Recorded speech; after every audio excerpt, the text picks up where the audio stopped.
सुवर्ण अशोक ढेंगे यांनी जलमिशन अंतर्गत सुरू असलेल्या पाणीपुरवठा कामांचा आढावा घेतला असता मडिलगे बुद्रुक तसेच मडिलगे बुद्रुक गणातील इतर गावांमध्ये गंभीर अनियमितता आणि कामातील मोठ्या त्रुटी उघडकीस आल्याची माहिती दिली आहे। या पार्श्वभूमीवर त्यांनी प्रशासनाविरोधात तीव्र नाराजी व्यक्त करत संबंधितांवर कारवाईची मागणी केली आहे।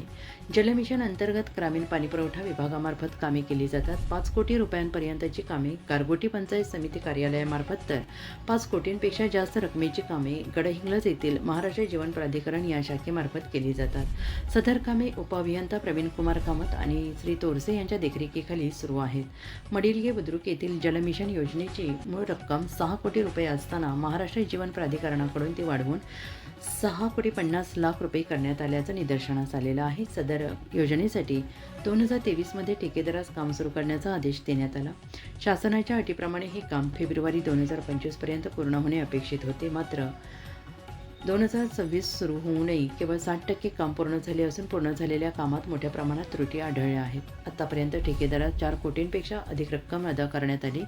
काम वेळेत पूर्ण न केल्याबद्दल ठेकेदार संबंधित अधिकाऱ्यांवर कोणतीही जबाबदारी निश्चित करण्यात आलेली नाही किंवा कारवाई झालेली नाही। ठेकेदार आणि अधिकाऱ्यांच्या संगनमताने काम सुरू असल्याचा आरोप करण्यात आला आहे। योजनेनुसार गावात 27 किलोमीटर पाणी वितरण लाईन टाकणे आवश्यक आहे। आर्थिक देयकानुसार 20 किलोमीटर लाईन टाकण्यात आलेली आहे, मात्र लाईन टाकल्यानंतर रस्ते पूर्ववत करण्यात आलेले नाहीत, त्यामुळे नागरिकांना वाहतूक आणि दैनंदिन ये-जा करताना मोठ्या प्रमाणात अडचणींचा सामना करावा लागतो आहे। एकंदरीत कामाची गुणवत्ता अत्यंत निकृष्ट असल्याचे सांगत सुवर्णा ढेंगे यांनी तीव्र नाराजी व्यक्त केली आहे।